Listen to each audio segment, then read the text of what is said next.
vida dessas filósofas, dessas pensadoras, né? A Simone de Beauvoir, a Hannah Arendt, a Simone Weil e a Ayn Rand.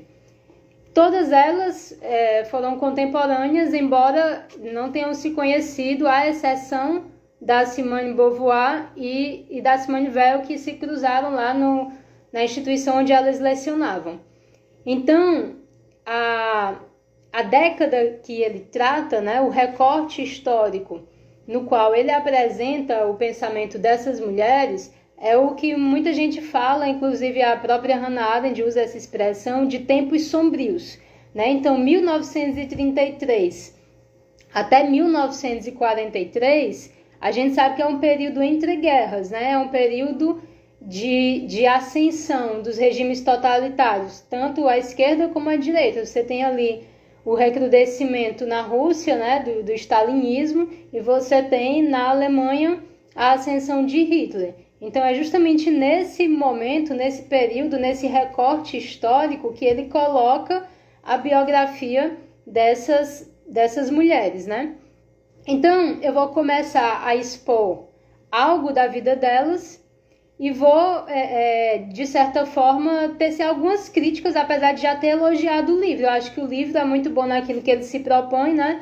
Mas tem algumas questões, até no critério de escolha, né? Por que considerar essas 4 mulheres e deixar de lado, por exemplo, uma Edith Stein, que é uma filósofa que viveu no mesmo período, que sofreu mais do que todas, porque ela morreu num campo de concentração, né? Ela foi assassinada. Então, assim, eu não vejo muita razoabilidade em você falar dessas 4 pensadoras e deixar de lado a Edith Stein, né? Mas vamos lá. Começando pela Hannah Arendt. Para quem me acompanha, sabe que eu tenho postado algumas citações, né? Eu tenho escrito alguns textos sobre a Hannah Arendt, inclusive no Instituto Liberal, já escrevi uns 4 artigos recentemente sobre a Hannah Arendt, porque é realmente uma das pensadoras políticas mais, assim, argutas, né? mais interessantes. Ela realmente tem uma capacidade de crítica, de ir naquilo que é fundamental, de fazer uma espécie de genealogia assim, dos movimentos, como ela faz do totalitarismo, que é bem interessante. Mas o problema é que nesse livro específico, que é o livro de que eu estou tratando, a Hannah Arendt ela aparece menos do que todas as outras. Digamos assim que a pessoa que é menos abordada, né, que aparece com menos destaque é ela. Eu não sei bem por quê. Até porque a vida dela foi interessantíssima. Então, eu queria aproveitar para indicar para vocês esse livro aqui, como um complemento. Já que eu estou falando de leituras, assim, que são leituras assim, de divulgação, para conhecer, né? Para ter uma iniciação nessas pensadoras, esse livro aqui, As 3 Fugas de Hannah Arendt, ele é muito, muito legal. É um livro todo feito de história em quadrinhos, né? Ele é uma história em quadrinhos e conta a vida da Hannah Arendt. É uma delícia de ler. E realmente quando você acaba de ler esse livro, você sabe da vida da Hannah Arendt e ele aborda muito melhor do que nesse livro aqui, né? Que já que ele trata de 4 mulheres, acaba pecando por não conseguir apresentar da melhor maneira possível a vida de todas. E tem aspectos da vida da Hannah Arendt, inclusive biográficos, que têm ressonâncias importantes na sua obra, como, por exemplo, a relação dela com o Heidegger. Então, a Hannah Arendt ela teve uma relação afetiva e intelectual com o Heidegger. Ela foi aluna do Heidegger, ela foi amante do Heidegger, só que o Heidegger foi um dos filósofos que se tornou referência intelectual do Terceiro Reich. Então, ele cedeu ao nazismo, ele aderiu ao nazismo. E, recentemente, inclusive, foi descoberto assim, vários documentos que tornam ainda mais, digamos assim, evidente a proximidade com Heidegger, do Heidegger com o nazismo. E isso aí é importante na vida da Hannah Arendt. Por quê?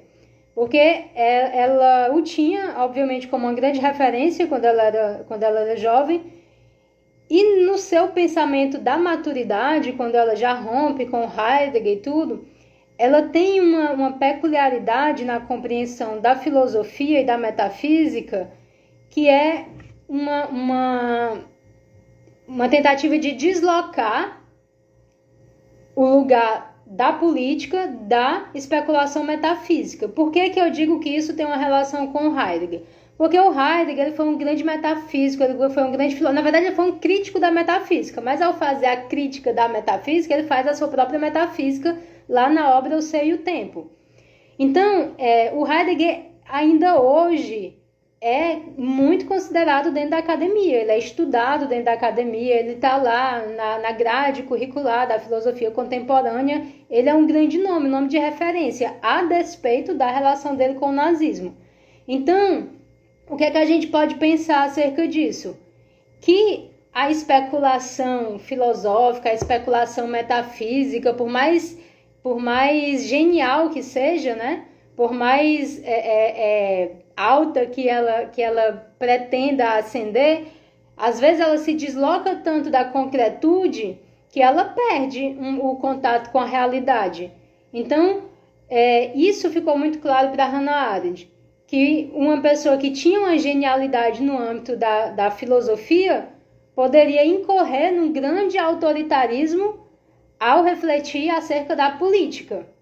E aí ela separa essas duas instâncias, ela separa a metafísica da política. A política para Hannah Arendt é o espaço do confronto, é o espaço do diálogo, né? Do confronto no sentido do confronto de opiniões, porque é o espaço da doxa, é o espaço onde o ser humano, na sua inteligência, na sua capacidade discursiva e na sua falibilidade, se relaciona na vida comum. Então, a pretensão de estabelecer uma verdade absoluta ou uma verdade filosófica no âmbito do político é autoritária. Então, essa nuance do pensamento da Hannah Arendt me parece que é muito influenciada por essa tragédia moral do Heidegger, que é a adesão dele ao nazismo, né?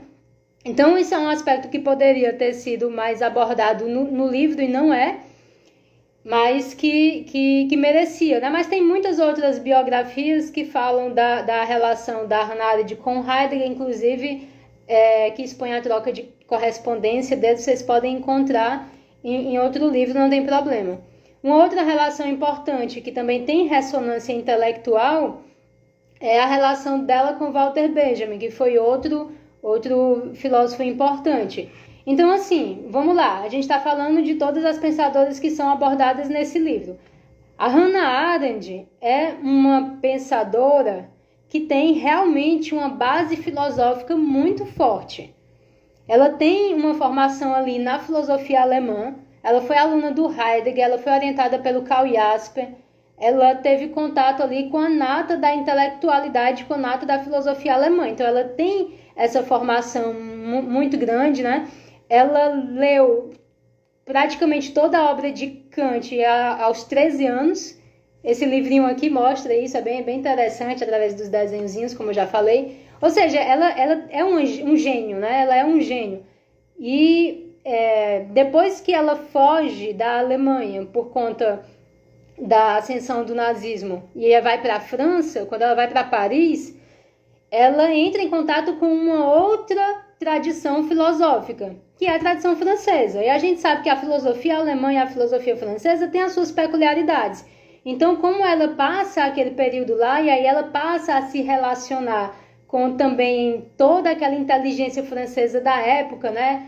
Camus, Sartre, Raymond Aron, o próprio Walter Benjamin, que também tinha fugido da Alemanha, estreita relações com ela por ali antes de se suicidar, né, numa tentativa de fuga. Walter Benjamin se suicida nesse período conturbado aí. Então ela tem realmente essa base. E aí depois que Paris é ocupada, né, a Paris é ocupada ali, quando os nazistas chegam na França, aí ela é presa, ela passa um certo tempo presa, mas ela consegue fugir. Então você vê que o regime nazista chegou nela, né? Chegou tão próximo a ela que ela foi presa. E aí ela conseguiu fugir, aí ela vai para os Estados Unidos, e quando ela chega nos Estados Unidos, aí ela ainda vai aprender o inglês, que ela nunca tinha dado muita atenção para o inglês, né? Ela estudava grego, estudava latim, sabia outras línguas, mas o inglês não era muito a praia dela. Mas aí ela vai e se esforça e aprende o inglês e começa a trabalhar como jornalista, escrevendo artigos, começa a ser uma intelectual pública, né? E daí quando ela escreve As Origens do Totalitarismo, aí ela ganha fama, né, lá nos Estados Unidos, se torna professora universitária e o resto a gente já conhece, ela é uma filósofa muito respeitada.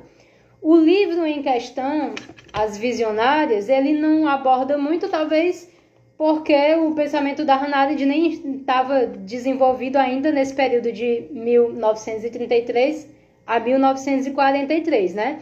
Mas aqui fica o meu comentário de que sim, a Hannah Arendt ela é uma filósofa a despeito dela mesma, porque tem uma entrevista muito interessante dela, que está até disponível no YouTube, para quem quiser acompanhar, onde o entrevistador se refere a ela como filósofa e ela diz que ela não é filósofa, que ela é simplesmente uma teórica da política.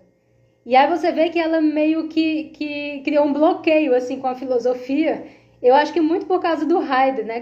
Do Heidegger, de você pensar, pô, a filosofia levou esses intelectuais para onde, né? Intelectuais que defendem o nazismo e tudo.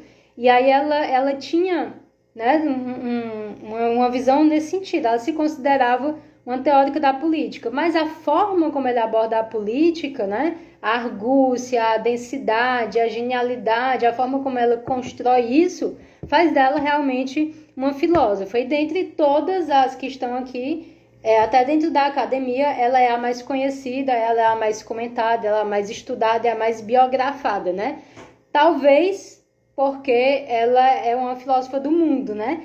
Ela tem um dos livros dela, ela tinha a vontade até de ter intitulado de Amor ao Mundo, depois ela mudou o título, mas ela tinha essa vontade de falar sobre o mundo, então a vida dela é um amor a esse mundo comum, né? A essas pessoas, então realmente é uma pensadora que vale a pena. E aí a gente passa para Ayn Rand. Aí assim, é muito complicado a gente expor assim uma visão de mundo com a qual a gente tem muitas divergências. Então, assim, é mais autêntico da minha parte, é mais honesto da minha parte eu apresentar já de antemão que eu tenho uma visão de mundo muito antípoda à visão da Ayn Rand. E talvez isso, de certa forma, reverbere na apresentação que eu vou fazer dela, né? Mas por que eu acho importante fazer isso? Ayn Rand é uma das pensadoras, digamos assim, que está sendo muito redescoberta, né? Digamos assim, até mesmo aqui no Brasil, ela está na moda. Então, a Ayn Rand, ela está na moda. Na moda entre um determinado nicho, né? Entre os liberais, entre os libertários, entre os ANCAPs e tal. Então, tem um nicho no qual só se fala em Ayn Rand e o pessoal meio que idolatra, acha que ela é a última Coca-Cola gelada do deserto, e ela mesma se achava que era isso tudo, né? Mas aí eu preciso ser sincera que do ponto de vista que eu vejo, assim, né, da filosofia, que é a minha área, é da onde eu olho as coisas, eu não a considero filósofa. E aí a gente tem que justificar, né? Porque o título desse livro é 4 Mulheres e a Salvação da Filosofia. E, sinceramente, eu não vejo como a Ayn Rand pode ser considerada alguém que salvou a filosofia. Então, ela tem os seus méritos intelectuais, obviamente. Como todas as outras, ela foi uma mulher excepcional. Tanto na sua inteligência, né, como na sua coragem, na sua audácia. Então, qual é o contexto de vida dela? Ela era russa, o nome dela não era Ayn Rand, esse é o nome que ela inventou depois que ela chegou nos Estados Unidos. Ela veio de uma família que tinha esse tino empreendedor, né? E que foi sufocado pelo coletivismo que avançava na Rússia. O pai dela era dono de uma farmácia, dono de um negócio. Esse negócio foi estatizado. Daí o pai dela fugiu para um outro país e abriu de novo o seu negócio. E o seu negócio de novo foi apropriado pelo Estado. Então isso deixou marcas assim nela muito fortes. Parece que na própria casa deles, eles precisaram dividir a sua casa com outras pessoas e tudo. Então, assim, o regime chegou muito perto dela e ela, de certa forma, deu um grito de rebeldia contra isso. Então, nesse aspecto, também é louvável, porque ela é contra o coletivismo. Toda a obra dela acaba sendo um grito de revolta contra o coletivismo. Isso é bacana? Do meu ponto de vista, sim. Mas ela acaba indo para um radicalismo, né, de tentar fazer do egoísmo uma virtude, né, e de certa forma estabelecer o egoísmo, ou não apenas o egoísmo, mas o próprio objetivismo, que é o nome que ela dá à sua filosofia, estabelecer como uma espécie de fundamentação moral do capitalismo. Então, o que ela pretende é algo assim muito muito além daquilo que ela tem capacidade de fazer, né? Então, assim, ela tem uma necessidade de autoafirmação muito grande. Os seus escritos, assim, as suas entrevistas, tudo que ela faz, tudo que ela diz, mostra alguém que está querendo se autoafirmar, e isso faz parte da filosofia dela. Só que, assim, de filosofia ela não entende muito. O que ela leu de filosofia basicamente foi o Nietzsche, e isso é perceptível na obra dela antes de você saber, pelas leituras de biografias, de que ela realmente lia Nietzsche. Então, aqui nesse livro, isso fica claro, né?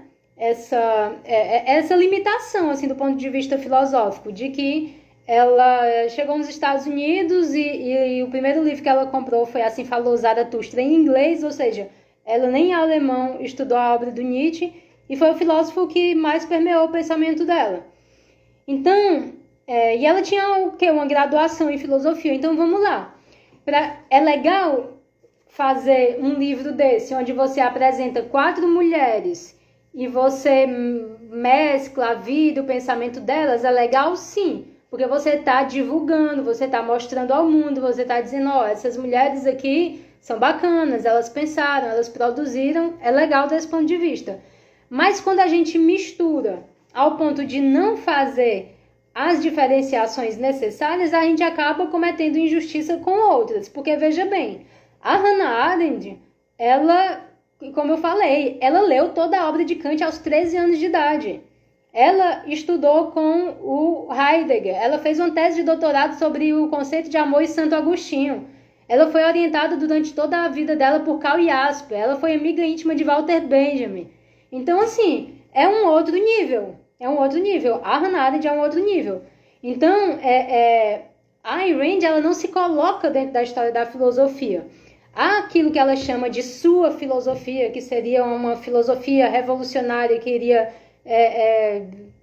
mudar a humanidade, tudo, o objetivismo, é algo extremamente simplório e que não se sustenta em pé diante, por exemplo, da fenomenologia. Porque o objetivismo, ele preconiza a realidade, né, como última instância, e a razão como a fundamentação de tudo, como se a maior excelência do ser humano fosse apenas a razão, a racionalidade, e que a gente tinha que se ater ao real. Só que aquilo que a Ayn Rand entende como real é algo que não dialoga, né, epistemologicamente com correntes mais, digamos assim, atuais da filosofia. Eu cito a fenomenologia por quê? Porque a fenomenologia, ela é uma superação tanto do idealismo quanto do empirismo, tanto do racionalismo quanto do empirismo.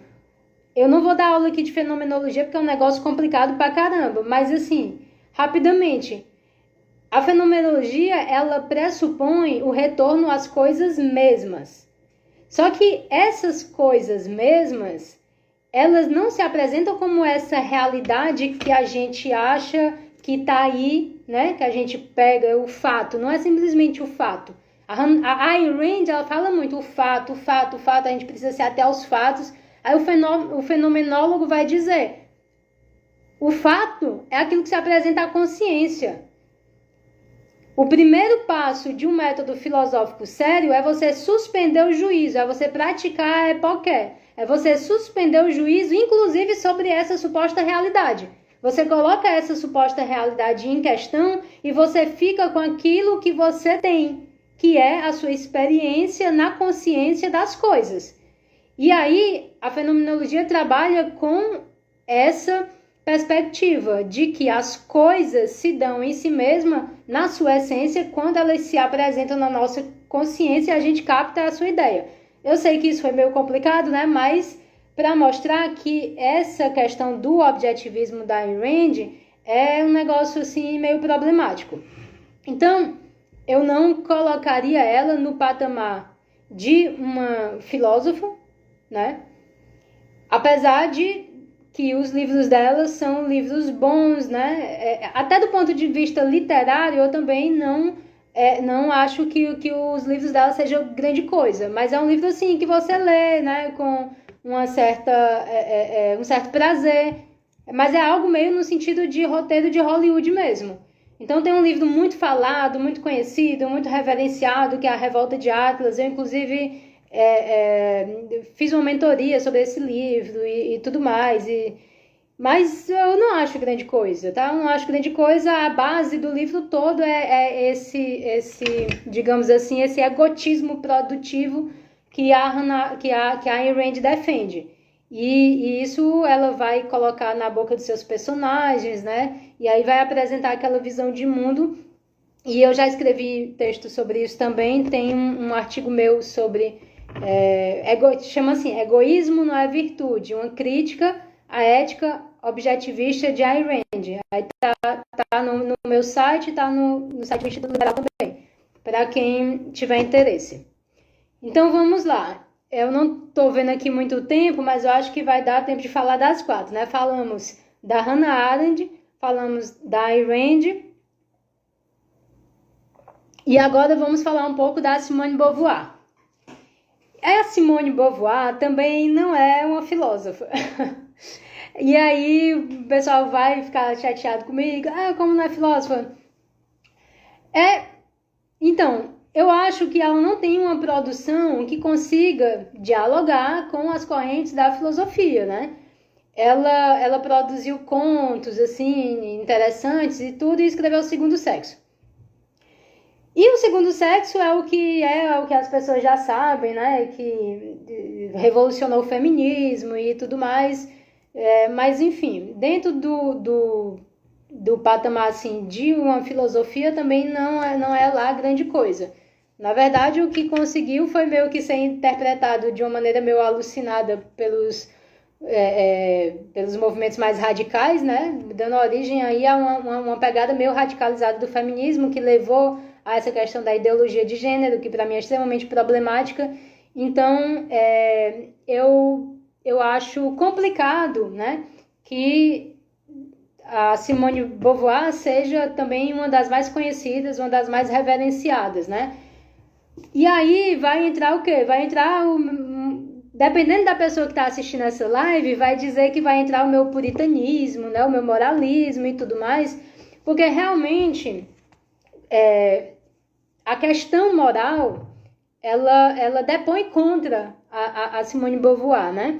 Esse livro ele vai mostrar aquilo que muita gente já sabe da Beauvoir, né? Que os triângulos amorosos que ela tinha lá com o Sartre. Mas, assim, até eu, que já sabia, a Simone de Beauvoir tinha uma relação aberta com o Sartre e tal, até aí tudo bem, né? Nada demais. Nada demais dentro de uma determinada perspectiva. Mas não era só isso, sabe? Tipo, é como se fosse assim, os relacionamentos afetivos dela eram usados com uma visão meio pervertida e ela estetizava aquilo e usava aquilo como algo para municiá-la nos seus contos, né? para dar vida à sua obra e tudo mais. Então é uma coisa assim meio bizarra. Eu vou até procurar aqui uma passagem onde isso aqui fica mais claro para vocês não acharem que eu estou exagerando, né? Ó, então vamos, tipo assim, a questão da Simone de Beauvoir não era triângulos amorosos, eram pentágonos amorosos, sabe? Então assim, após 3 anos juntos em Paris, a constelação triangular Sartre-Beauvoir-Olga havia se transformado em polígonos várias vezes sobrepostos eroticamente. Vamos lá. A Simone de Beauvoir era companheira do Sartre, eles tinham um relacionamento aberto. Aí o Sartre estava meio hipocondríaco, meio depressivo, meio triste e tudo mais. Aí a Simone de Beauvoir disse, não, eu preciso fazer alguma coisa para ajudar o Sartre. Aí o que é que ela faz para ajudar o Sartre? Ela seduz uma aluna dela e bota na cama do Sartre. E aí foi a forma que ela achou de ajudar o Sartre. Mas aí os dois estavam ficando entediados de novo. E aí, como eles estavam ficando entediados e não estavam conseguindo produzir, né? Aí ela resolveu ir mais para frente. Aí, a partir de cronogramas detalhados, Beauvoir mantém em paralelo ao seu vínculo com Sartre relações com Olga, que à época estava num relacionamento estável com o pequeno Bost, que era outro aluno, e com uma ex-aluna do ano anterior em Paris, que era a Bianca, de 18 anos, que desde o início de 1939 também se relacionava com Sartre. Além disso, Sartre mantém um relacionamento estável com Wanda, a irmã mais nova de Olga, a quem Sartre omite a existência de todas as outras relações. E tanto Beauvoir como Sartre começam a investir em mais uma relação com uma antiga aluna chamada Nathalie. E essas são apenas as ligações que apresentam continuidade. Então, não dá para eu ler um negócio desse e achar que essa pessoa é normal e que merece ser reverenciada e que pode ser considerada filósofa para ser um exemplo para as meninas que estão estudando filosofia, né? Então, realmente, a gente tem que perceber que muitas vezes a cabeça da pessoa, a mente da pessoa, o intelecto da pessoa está descolado do coração e a pessoa tem uma defasagem moral muito grande, né? Então é uma pessoa muito perturbada. Tanto ela como Sartre eram pessoas muito perturbadas. E aí, são pessoas interessantes? São pessoas interessantes. Pensadores, intelectuais, professores, né? E tudo, mas do ponto de vista do caminho que eu acho que a filosofia precisa apontar, eu acho totalmente dispensável e até mesmo nefasto, né? Então, acho que eu exagerei na crítica, né? Mas, assim, eu realmente tenho essa tendência de enxergar a filosofia como algo muito ligado à espiritualidade, como algo muito ligado ao autoconhecimento, né? Como algo ligado a um amadurecimento interior. E aí onde eu vou encontrar isso é na Simone Weil, ou Simone Weil, eu não sei qual é a melhor pronúncia, né? Mas vocês vão encontrar essa pronúncia das maneiras mais diferentes. Eu chamo Simone Weil. Ela é fantástica, assim, ela é fantástica. E quando você compara uma com a outra, fica uma coisa assim, abissal a distância entre elas.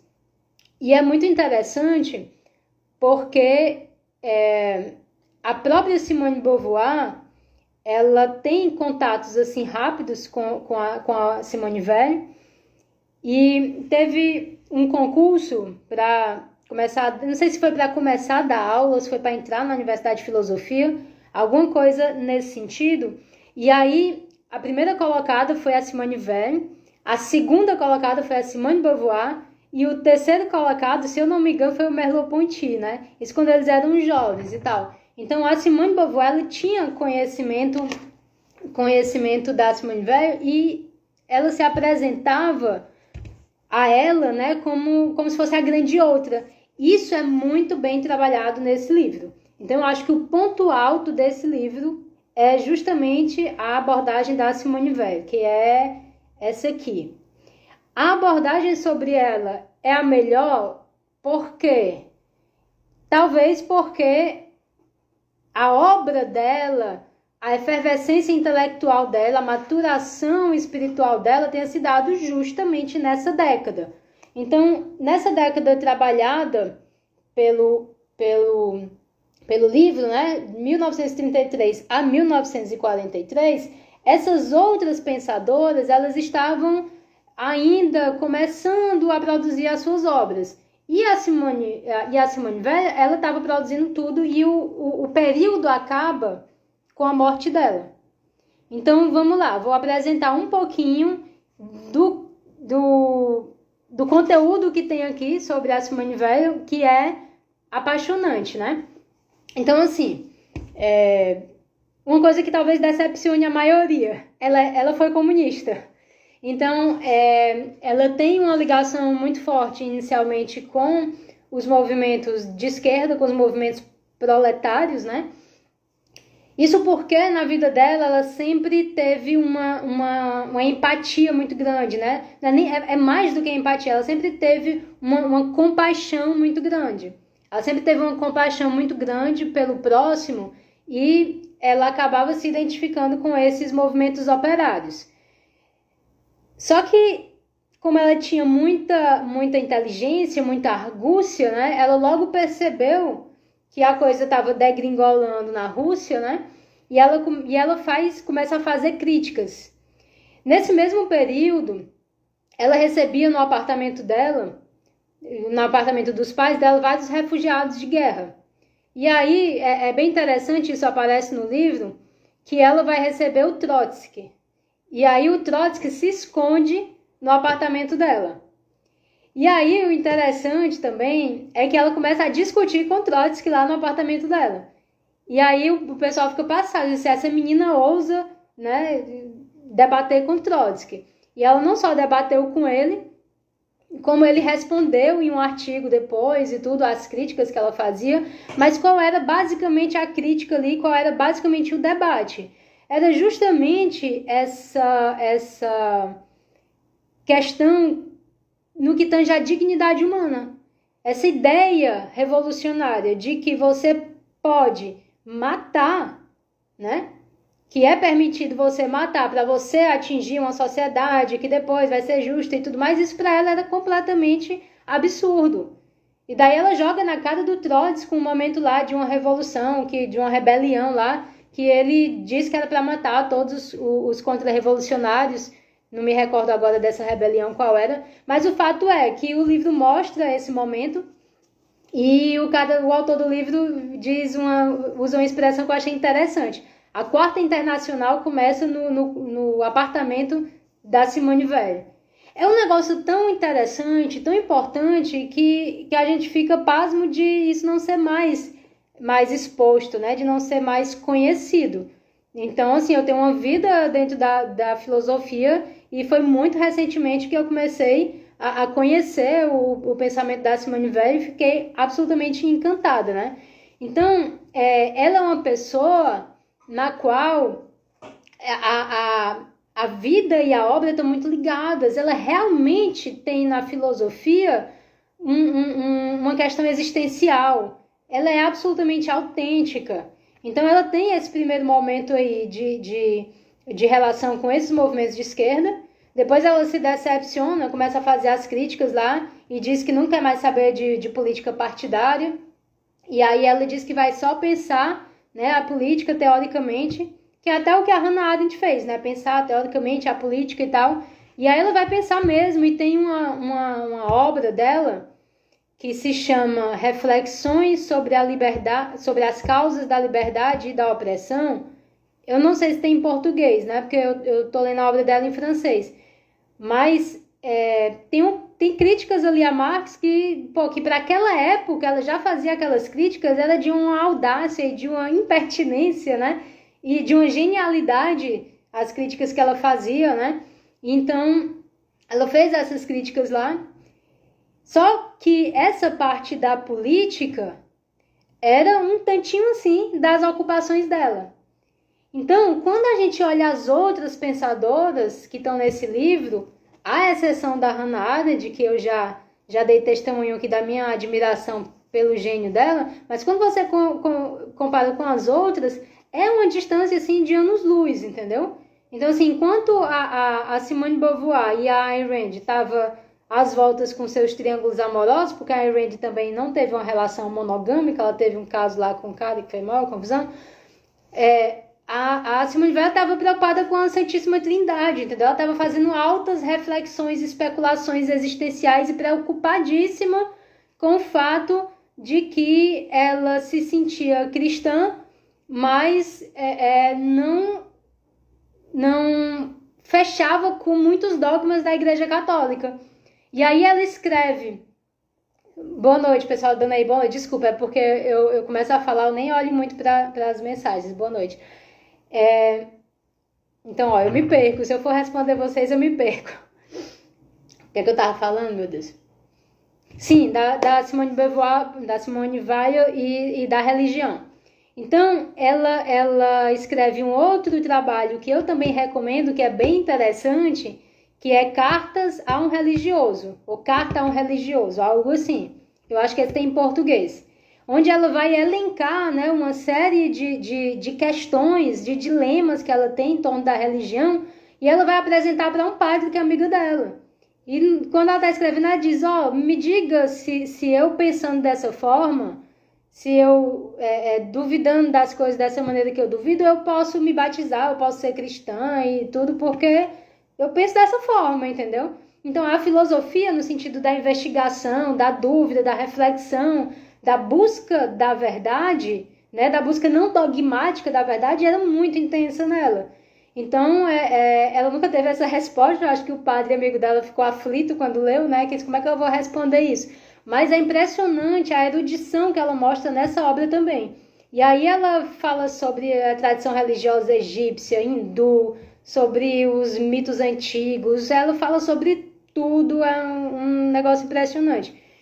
E, enfim, ela tem uma densidade também na obra e no pensamento que vai reverberar na sua vida, mas a vida dela é uma vida assim quase religiosa mesmo. Ela tem uma vida ascética. Ela tem uma vida ascética.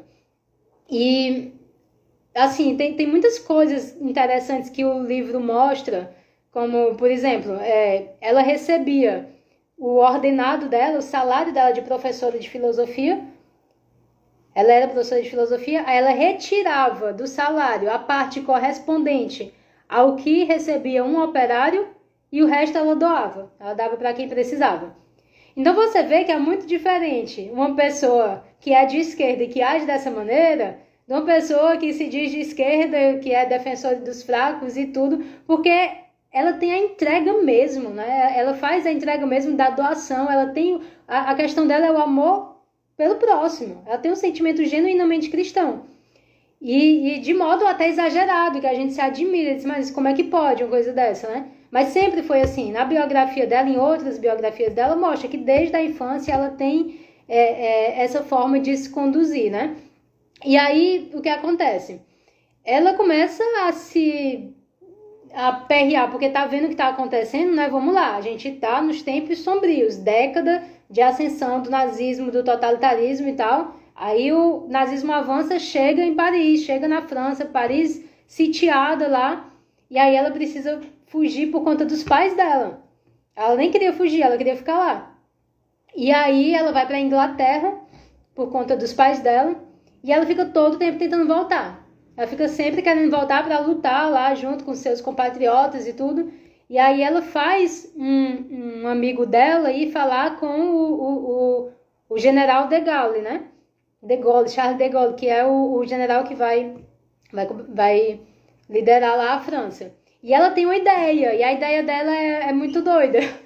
Que é o seguinte, ela vai dizer, olha, Hitler está avançando tanto por conta da força bélica, mas também porque as ideias dele estão seduzindo as pessoas. Mas as ideias dele é a ideia do poder, né? A ideia da dominação, a ideia da raça superior. Mas a gente vai apresentar uma outra ideia. A gente também precisa fazer a propaganda. Mas a ideia que a gente vai apresentar é a ideia humanitária.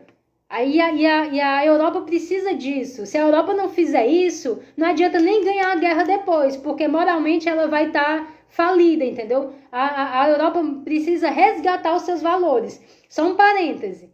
Para ela fazer esse resgate do que são os valores da Europa, aí ela vai lá na Grécia, ela vai lá em Platão, ela vai lá em toda a tradição, né? Mas qual era a missão que ela queria? Ela queria liderar um grupo de enfermeiras que estaria lá no fronte de batalha.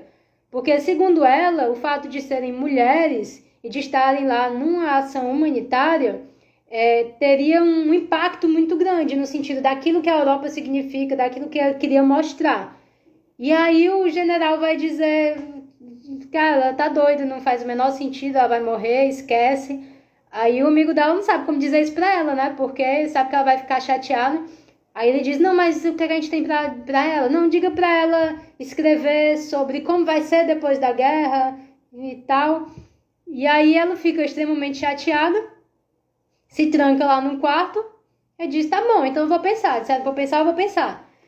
A mulher começa a escrever. Isso numa primavera, assim, numa estação. Ela escreve alucinadamente as coisas, uma coisa que vai dar crítica ao marxismo, passando por uma exegese da Ilíada, da Odisseia, aí estuda o Bhagavad Gita e tal, um negócio impressionante. Ela estuda, escreve, aí pá, desmaia. Tem um negócio lá que ela tinha saúde muito frágil. E aí quando entra uma pessoa no quarto, né, e vê que ela desmaiou e tudo, que vai levar ela para o hospital, ela não quer ir para o hospital, porque acha que se ela for para o hospital, ela não vai ter mais chance de servir na guerra, porque ela quer ir para a guerra. Aí, mas enfim, aí ela vai lá, fica lá, vai se recuperando e tudo. A obra dela já está praticamente toda produzida nessas reflexões. E aí a saúde dela vai se debilitando. Isso menos de 30 anos, tá? 34 anos. E aí ela é internada. E aí quando eu vou pegar aqui o livro, porque a passagem que ele mostra isso é uma passagem super bonita. Onde ele fala assim, tipo, dos últimos momentos dela, né?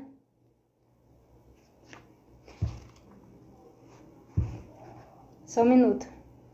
Aqui, ó. Então, ela não queria... Aí no hospital, ela já tá no hospital, já tá internada. Peraí, um parêntese, desculpa, pessoal. Eu fico até emocionada de falar dela, assim. É incrível, porque realmente foi uma filósofa com quem eu me identifiquei muito. Antes de chegar nesse momento final, né? Que é o momento perto dela morrer. Ela teve experiências místicas muito fortes, né? Então, vocês viram que ela começou naquela pegada mais política, depois ela desistiu, deixou pra lá e tal. E aí, numa das viagens que ela faz à Itália, ela começa a fazer muitas viagens à Itália, e lá na Itália ela tem as experiências lá, e aí o livro trata disso, o livro relata, né?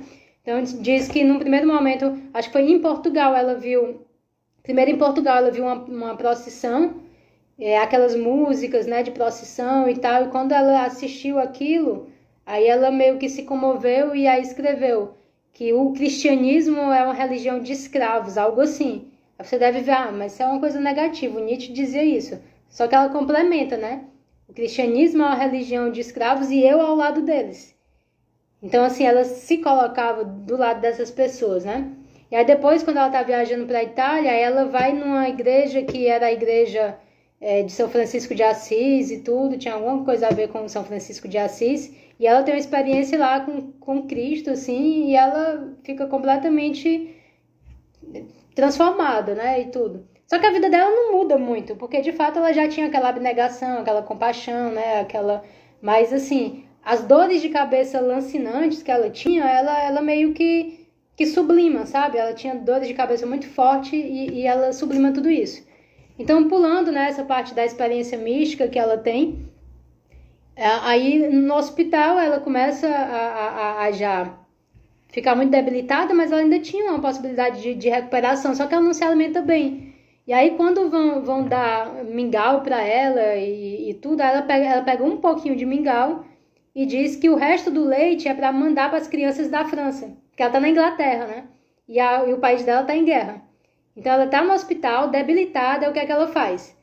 Quando vão dar a comida para ela tira um pouquinho e diz que o resto do leite que era para ser para ela, é para ser enviado para as crianças na França. Então, essa é a Simone Weil. E aí, no hospital, o que é que ela fica fazendo? Estudando o Bhagavad Gita em sânscrito no original. É uma coisa ótima para você fazer no hospital, né? Estudar o Bhagavad Gita em sânscrito. Então, a mulher um espírito assim extremamente singular, né? E aí, a outra coisa que ela faz no hospital é escrever uma carta muito sentida para o Comando Geral da França, porque ela não foi morrer na guerra ao lado do seu povo. E ela acha que ficaram explorando a sua inteligência e deixaram ela na Inglaterra quando ela queria realmente morrer ao lado do seu povo, né? E aí, a saúde dela vai ficando cada vez mais debilitada e ela é transferida para um sanatório. E aí, quando ela é transferida para esse sanatório, né, que ela chega lá, ela olha para uma janela, na janela tem um campo, árvore e tudo. Aí ela diz, esse quarto é um quarto bonito para morrer, né? E aí, quando a médica de plantão chega para perguntar quem ela é, aí ela quer saber, né? E pergunta quem ela é. E aí ela se apresenta, a Simone Weil. Aí diz o seguinte: sou filósofa, me interesso pela humanidade. Né? Então, eu até grifei aqui isso no livro, que eu achei fantástico. Então, assim, fechando aqui o nosso comentário, né? Vocês viram que eu sou uma pessoa muito passional, assim, quando eu gosto de uma coisa, eu falo, assim, sou muito clara e talvez porque eu sou passional, eu acabo sendo parcial, né? Então, vocês perceberam que eu falei com mais gosto, né, da Hannah Arendt e da Simone Weil, que são realmente as que eu considero grandes filósofas, né? Mas é isso aqui foi despretensioso, foi só a minha forma de estabelecer contato novamente com vocês, depois de tanto tempo, né? Que eu passei um tempinho fora das redes sociais, e agradeço muito a presença de todos. Obrigado, Camilinha, você também é extremamente gentil comigo, e eu agradeço muito, assim, o seu apoio, assim, de acompanhar o meu trabalho, né? De valorizar. Um beijão pra você, viu? Muito obrigada. Então foi isso. Leiam o livro é bacana, é um livro bem interessante, vocês vão gostar. Para quem quiser uma biografia da Hannah Arendt, leiam também esse. E agora, só uma surpresa para vocês, que eu acho que nem é surpresa, que eu devo ter falado isso já nas redes sociais. Eu vou começar a dar um curso sobre as filósofas, né? Mas como vocês perceberam, quem é que eu considero filósofa? Daqui, quem eu considero filósofo é a Hannah Arendt e a Simone Weil. Então, o meu curso vai ser sobre a Hannah Arendt, sobre a Simone Weil e sobre uma outra filósofa que deveria estar aqui e que não está, que é a Edith Stein. Tá certo? Então, o que vai ser esse curso? Como vai ser esse curso? Só explicar aqui a estrutura para vocês. Toda segunda-feira, às 8 horas da noite, eu vou dar aula online sobre essas pensadoras. Então, é como se vocês tivessem se matriculado num curso meu e vai ser meu aluno toda segunda-feira, às 8 horas, nós vamos falar sobre essas pensadoras. Uma de cada vez, né? Porque o pensamento delas é extremamente complexo. Então, a gente vai falar na Hannah Arendt, já vai passar um tempão lá falando da Hannah Arendt, estudar os textos, e aí vai ser uma coisa mais aprofundada, né? Vai ser algo conceitual mesmo. Não tão aprofundado, porque cada uma delas, para a gente abordar, seria um curso à parte, né? Mas vai ser algo que vai ter uma certa profundidade, né? Dentro das minhas possibilidades. E aí ele vai ter uma duração de 4 meses. Então, eu acho que é o tempo necessário para a gente explorar o pensamento dessas grandes mulheres, né? E aí, a partir de hoje, eu vou deixar na minha bio o link das inscrições.